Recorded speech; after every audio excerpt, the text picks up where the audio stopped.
Good morning, good morning, good morning. Wow, I am really kind of in shock right now because it really is starting to look like Elon Musk is really going to buy Twitter. So, how's Elon Musk going to pull it off?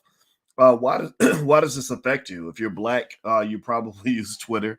If you're not black, you probably use Twitter. So this is a big deal. So I'm going to break down some of what I've been seeing over the weekend. A lot of developments on the Elon Musk bid to buy Twitter. I'm going to break all this down for you. So get comfortable, buckle up your seatbelt. We're going to get started on the Black Financial Channel right now.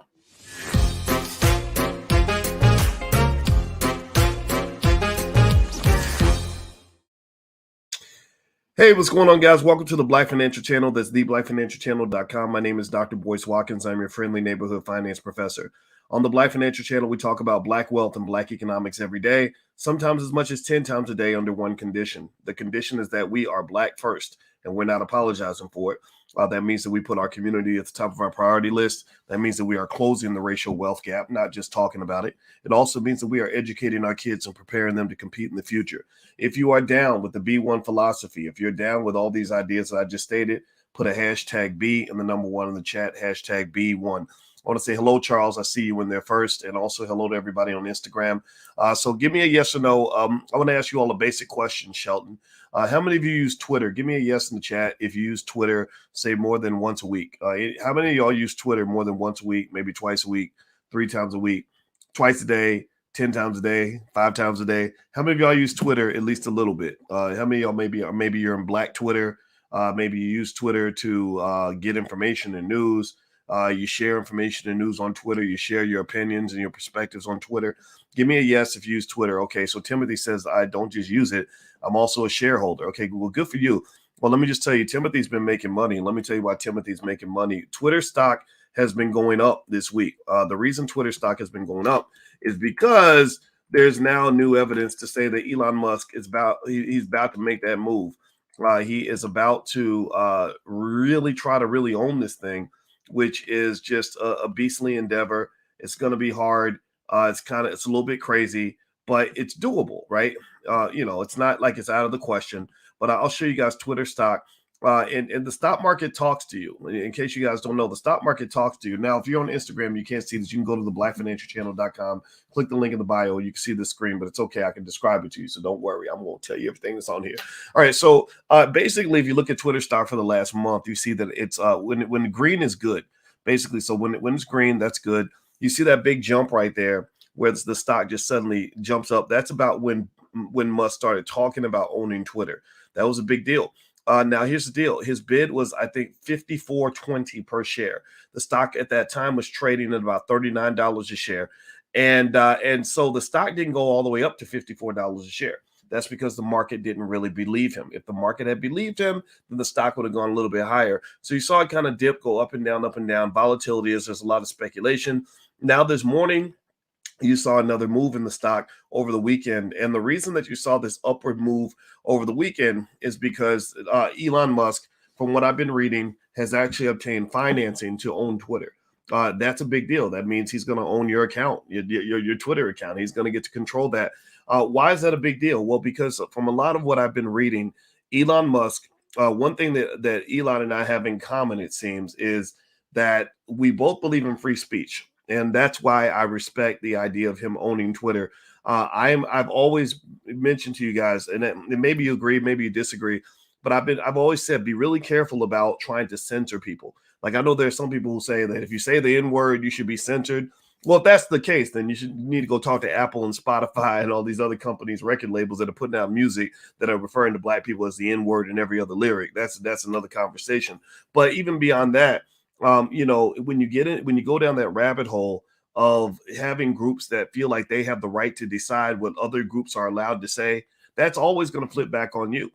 In fact, how many of you have ever been banned, put in Facebook jail? Anybody in here been in Facebook jail? I'm like an 8-time felon when it comes to Facebook jail. I'm always in Facebook jail. I'm always getting a YouTube channel banned for a little while or whatever. I'm, always dealing with stuff on Twitter. I think just the other day I got some weird notification from Twitter where I was in trouble with them. And it's kind of irritating, right? So Elon Musk is a guy who seems to want to own Twitter for reasons that go outside of the money. I don't think this is a great financial decision on the part of Elon Musk, to be honest with you. I really don't. But what I really see, though, is Elon Musk appears to be a guy who kind of does the same thing with $250 billion that I would probably do.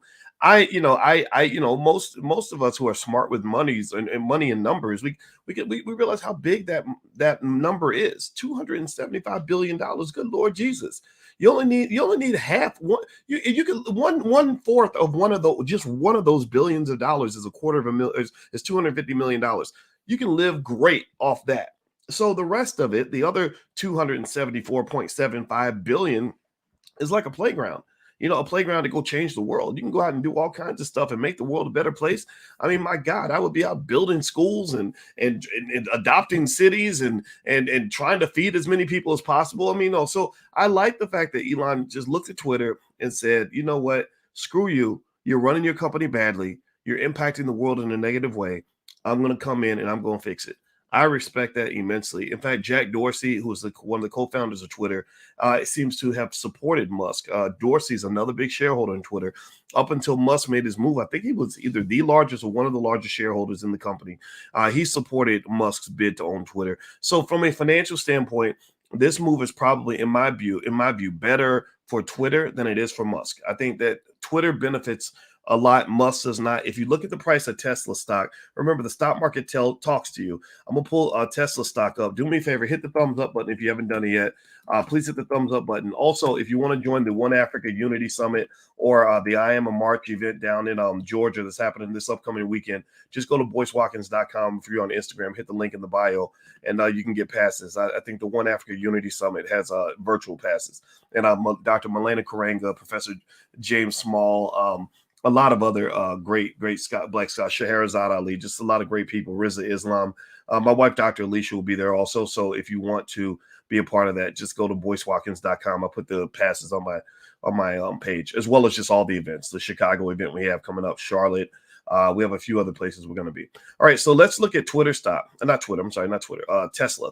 Let's look at Tesla. See all the T's, all these companies that start with the letter T. Just get me mixed up. Let me feel like I'm on the electric company. Remember that show, The Electric Company? All right. So anyway, So here is Tesla stock. You see Tesla stock dropped by 1.5% today. And that's also more confirmation that the market is starting to believe that Musk is going to take over Twitter. So why would it stop? Why would this price drop as a result of this news? Well, it went down because people think that Elon Musk is going to spread himself too thin. They already feel that he's spreading himself thin by running SpaceX and Tesla at the same time, and the Boring Company and whatever else he's got going on in his life. So they kind of like, oh, you're going to run Twitter too? How the hell is that going to work? So I think that makes sense. I think that he might be stretching himself a little bit. I think also the regulators are probably going to pay a close attention to what happens here. But with Musk getting financing to make this bid, that suddenly adds a level of seriousness that wasn't there before. I didn't take the bid seriously when I first heard it.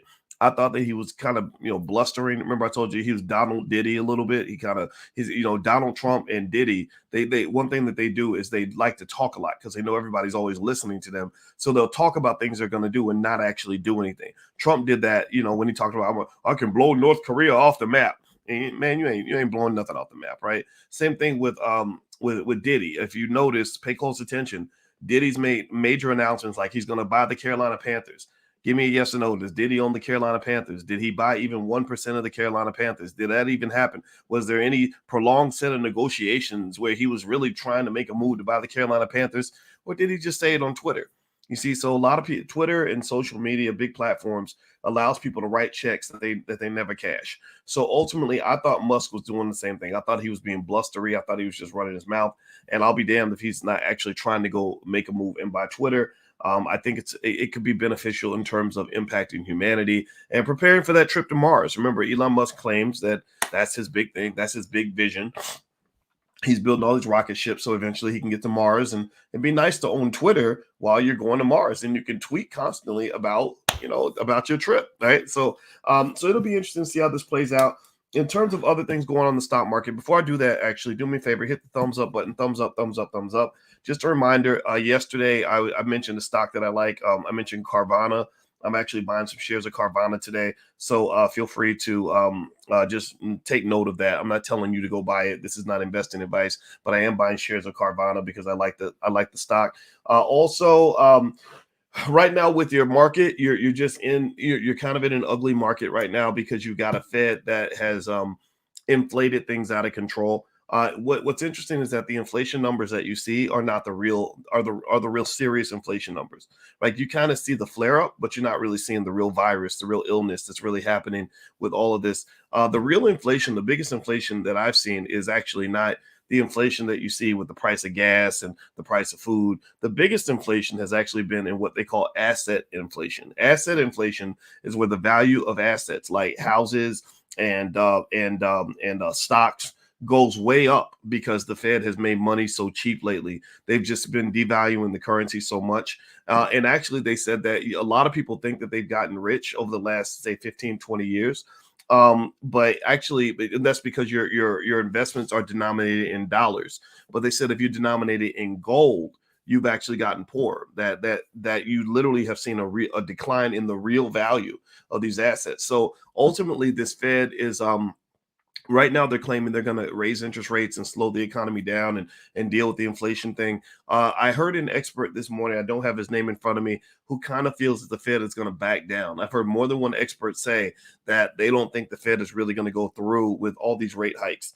They said they pointed out the Bank of Japan back in 2007 said the same thing. Oh, we got to increase interest rates because we got to do this and do that. And they didn't do it. They didn't do it. They kept buying back bonds. They kept lowering interest rates. They kept devaluing their currency just like they did before. So in a way, it's like that relationship where you know that it's toxic, you know that it's bad, you know you need to get out, and and then you pack your bags and you tell your significant other, I'm sorry, it's over, I'm leaving. And then they look at you like, yeah, you ain't going nowhere, but you just gonna go in the kitchen and make you a peanut butter sandwich because you've been sitting here for 8 years, and I know you ain't going nowhere anytime soon, right? So ultimately, breaking old habits is very difficult. So the habit that we have with this economy is that it's politically expedient for them to continuously inflate things. I saw a video the other day that was really interesting where they talked about Billionaires Row, this place in New York where they have all these really expensive, 50, $100 million apartments. They said half of Billionaires Row is empty.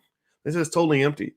And I was like, wow, all these $80 million apartments, they're ugly as hell. They're in these little skinny buildings. Who wants to live in a skinny building? I mean, my God, a tornado comes through it.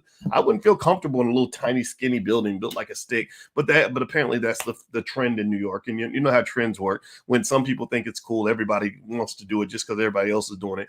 Well, Billionaires Row, they said a lot of these spaces are empty because either one, they haven't sold them yet, or two, people just buy them. They just hold them. And they say, well, some sucker will come along and buy it for more than what I paid for it. And so that's what you call a speculative bubble.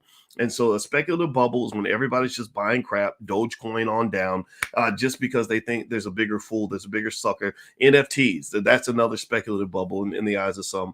And so ultimately, just be ready because bubbles do eventually burst. So when this bubble bursts, it's going to be a lot of pain to go around, a lot of people getting their butt kicked. And I don't want that to happen to you. So just be really cautious. Don't get too carried away and keep being smart. All right. So do me a favor, hit the thumbs up button, thumbs up, thumbs up, thumbs up, share, subscribe. Also, just in case you don't know, if you go to blackmoney101.com, if you're looking for an introduction to the power of money in terms of understanding how money works, and understanding how the rules of economic self-defense and some other curricula that I put together specifically for Black folks. I only think about Black people every day. I'm not really doing this for the world. I'm doing this for you. I spent 13 years at Syracuse University, and now I want to teach my people. So I put together a really awesome curriculum at blackmoney101.com, which will make you a master investor. It will make you a master economic thinker. You will then transform into somebody who can explain economics to your family. So if you are interested in learning the fundamentals of money, how money works, why money matters, and hear from a Dr. Boyce perspective. I like to apply my doctorate in ways that are creative in terms of understanding money and how it impacts our lives.